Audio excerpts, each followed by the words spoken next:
Qual é, rapaziada? Qual é, rapaziada?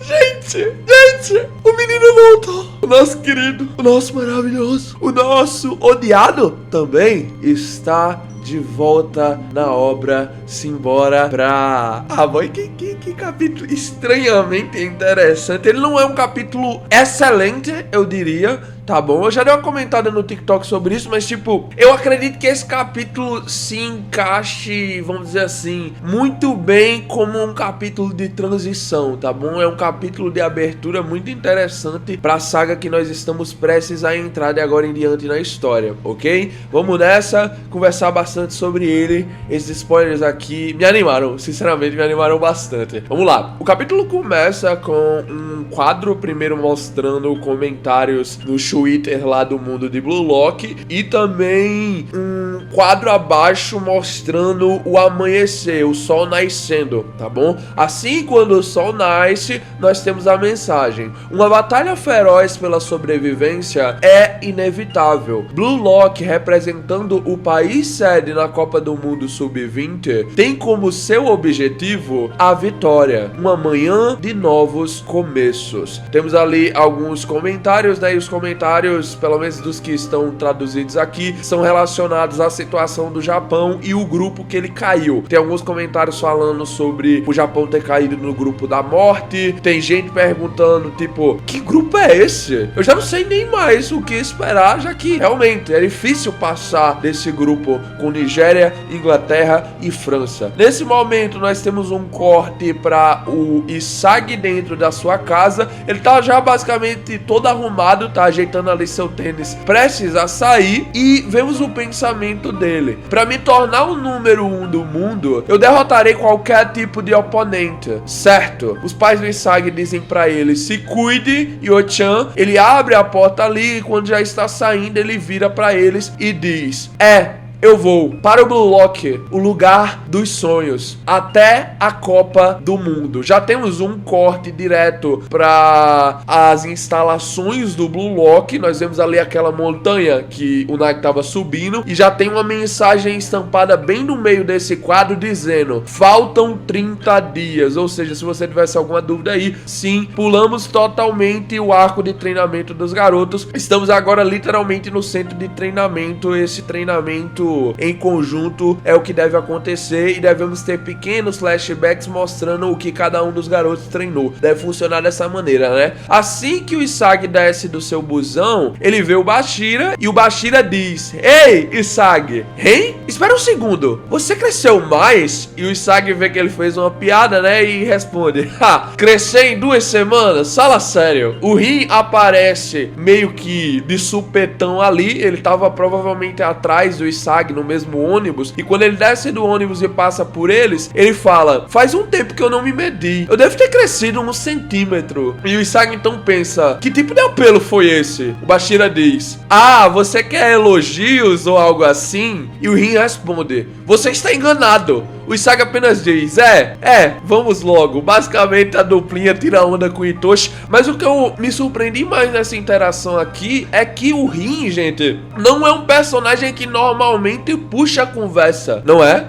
Tipo assim, uns papos meio furados. Você nunca vê costumeiramente na obra o Rin puxando conversa com os outros. Ele sempre tá mais isolado, mais no seu canto. Talvez dê pra se interpretar de certa forma que a visão do Rin perante aos garotos mudou um pouco, tá bom? Eu sei que nós não temos tanto desse lado de introspecção dos personagens, pelo menos da maioria deles, né, sendo mostrado, mas eu acredito que dá pra se interpretar isso sim, a partir do Rin vindo puxar conversa, a partir do Rin se intrometendo, entre aspas, na conversação que era do Isagi e do Bashira. Todo mundo tá se tratando melhor, eu diria, e é bom, tá bom? Ver a saúde do Rin melhorando, que seja 1%, porque, caralho, aí, o moleque cresceu isolado, tá ligado? Só jogando futebol. Ele construir que seja um pouquinho de mais laços com os garotos é uma coisa positiva pra mim. Então, começando a se dar melhor, e isso é importante. Eu só tô conversando sobre tudo isso aqui, além de eu gostar, né, de ver um pouquinho de evolução da persona do Rin, também porque, cara, os meninos vão se tornar uma equipe nesse arco, beleza? Queira você ou não queira você, os garotos têm que aprender a conviver juntos, têm que aprender a serem colegas companheiros de equipe no mínimo, entende? Então eu acho que essa convivência, essa forma de se respeitarem a partir de agora em diante, vai ser mais comumente presente na história e eu vou adorar, sinceramente, eu quero ver todos os diálogos que o Kaneshiro e o Sensei Yosuke puderem trazer pra nós, beleza? Bem, seguimos então pra uma página muito parecida com a da introdução ali da saga da Liga Egoísta. Vocês lembram? O Isagi entra e quando entra ali dentro das instalações do Blue Lock, ele se depara com todos os garotos esperando o Ego explicar como é que seria a Liga Egoísta. Naquela época tinha mais gente, né? Agora realmente deu uma bela de uma diminuída. O semblante da maioria do pessoal tá bom, tá ligado? Tá positivo. Tirando ali o Reu, o Rin, que não tem muitas expressões mesmo, e o Kunigami, ok? Mas ainda assim, eu diria que o Kunigami tá de boa, beleza? Tá bem de boa, pra falar a verdade. E nós temos aqui alguns comentários relacionados assim que eles entram, tá bom? Entra o Isagi, o Bashira e o Rin juntos. O Bashira fala: uau, já estão todos aqui. O Karasu então diz: vocês vieram? Extraordinário. O Hiyori então fala: ei. O Aiko diz: as duplo. E o Barou só fica meio assim: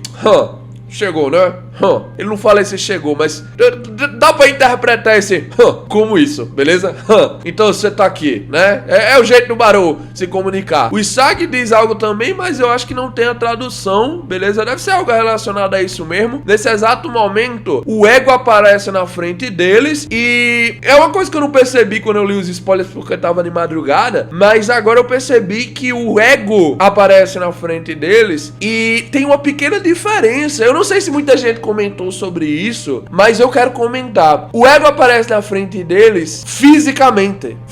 Eu sei que nós podemos dar uma zoada porque o cabo é preguiçoso, realmente. Ele sempre só aparecia em projeção, né? Sempre aparecia num telão, numa TV, num negócio assim. Mas o Ego veio, tirou a bunda da cadeira e apareceu na frente dos meninos. Eu acho que a última vez que isso tinha acontecido pra ele dar um discurso foi no início do projeto, se eu não tô enganado. Quando ele dá aquele discurso e o Isagi é o primeiro a passar por ele quando as portas abrem nas costas dele. Pronto, eu acho que é isso, se eu não tô enganado, tá bom? Mas o Ego aparece na frente deles, todo cheio de pose. Eu acredito que é realmente o Ego fisicamente, eu não tô viajando. E ele comenta: bom trabalho nos 14 dias de treinamento especial. Vocês não são mais os mesmos de 14 dias atrás. Cada um de vocês obteve uma nova arma. Eu acho que ele faz esse comentário principalmente pra trazer de noção, né, pros outros garotos que todo mundo tava treinando. Pode ser isso, né? A nova combinação é a tábua de salvação para a vitória. Coisas como laços ou a história de como você chegou até aqui, até pensamentos básicos como pelo bem do Blue Lock, tudo isso jogue fora. Eu vou usar todos vocês para realizar meus sonhos. Então, vocês usem-me para os seus próprios sonhos também. É uma troca equivalente, né? E todo mundo sai vencendo se isso realmente acontecer. O Ego fecha o punho na frente do seu rosto, levantando os braços como se fosse até uma espécie de comemoração e diz: agora você está aqui carregando as esperanças do futebol japonês, mas e daí? Não faça desse momento o auge da sua vida. Não se torne alguém que vive apegado apenas às memórias criadas aqui. Supere todos os seus egos. Vamos lá. Ele estende os braços numa pose que me lembrou muito o Crollo naquele arco de Orc Shin, e ele fala exatamente o seguinte, pessoal: a primeira partida será contra os reis da África do ano passado, a Nigéria, e a segunda partida será contra a França, a seleção número 1 do mundo. A terceira partida será contra o berço do futebol, a Inglaterra. De agora em diante, começaremos um treinamento especial para nos prepararmos para a vitória. Sigam-me, pedras preciosas brutas. Gente, a ordem foi bem diferente do que eu tava esperando, tá?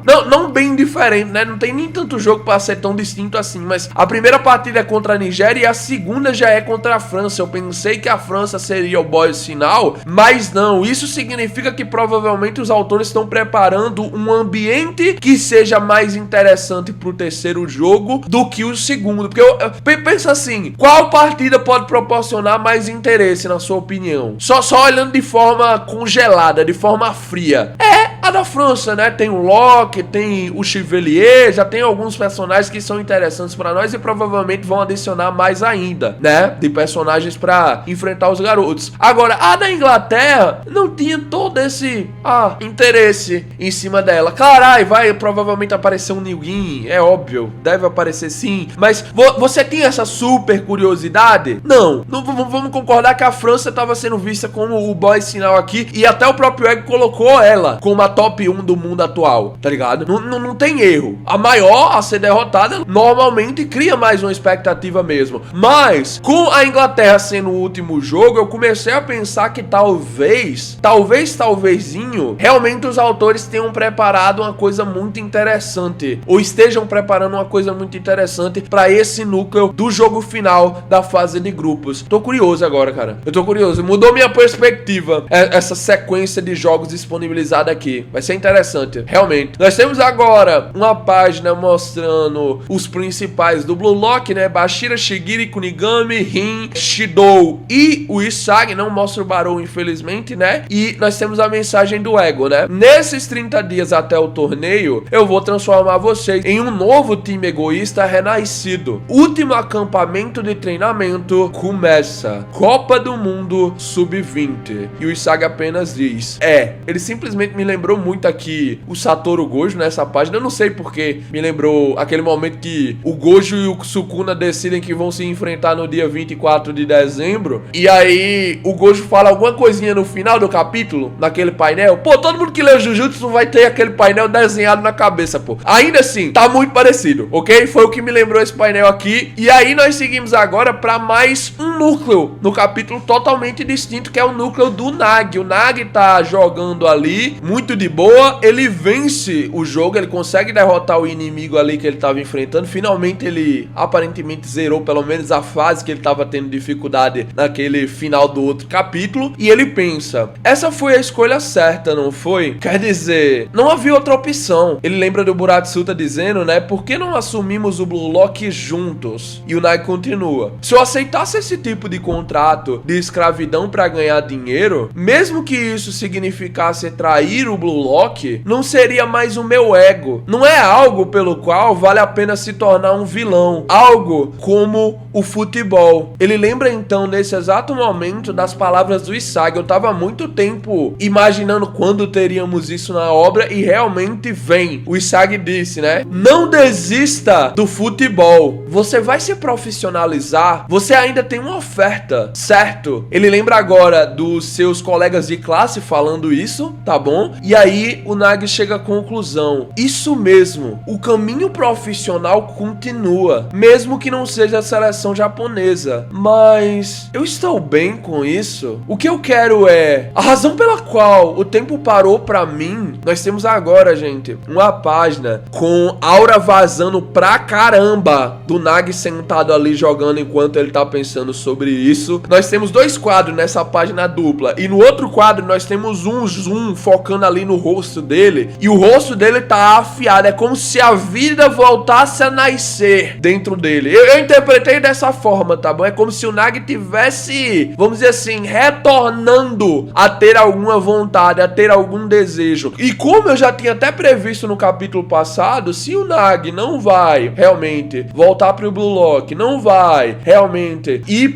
pelo plano do Buratsuta, o que vai acontecer com ele provavelmente é seguir pelo futebol profissional, né? Ele ainda tinha um contrato, querendo ou não. E o Nagi mesmo é o que pensa sobre isso. O que incendeia meu coração é o futebol ou é o Blue Lock? Meu ego, o que ele está clamando nesse exato momento? Nós vemos essa página com o Seishiro hiper concentrado. Ele realmente tinha entrado numa espécie de zona, tá bom? Raciocinando sobre isso. Só que nesse exato momento, alguém com dois dedos bota a mão na cabeça dele, apontando e diz: o que você tá fazendo? Você está morto. O Nagi ouve isso, vira a cara e pergunta: hein? E nós vemos quem é o personagem. Higaguri! Fala: seu preguiçoso chato. E temos a mensagem: quem apareceu foi um ex-camarada. No campo de batalha no exterior, o espírito do gênio eu era, e o capítulo acaba dessa forma, com provavelmente o 310 já sendo praticamente confirmado uma conversa entre os dois. Gente, desculpa, mas a única coisa que eu consigo prever pro Igaguri se reencontrar com o Nagi aqui do nada é que, pô, eles realmente se tornarão os protagonistas da trama B de Blue Lock. Fazia tempo que não tinha um capítulo pra, vamos dizer assim, me dar esse senso de, pô, estou caminhando pra algum lugar, tá ligado? Os capítulos do Nagi até agora realmente só estavam mais, tá ligeiro? Agora vai mudar. Eu espero, pelo menos, né? Muito obrigado pelo apoio, pessoal. Nos vemos aqui amanhã pra mais um vídeo. Tamo junto, valeu, falou e... Cut!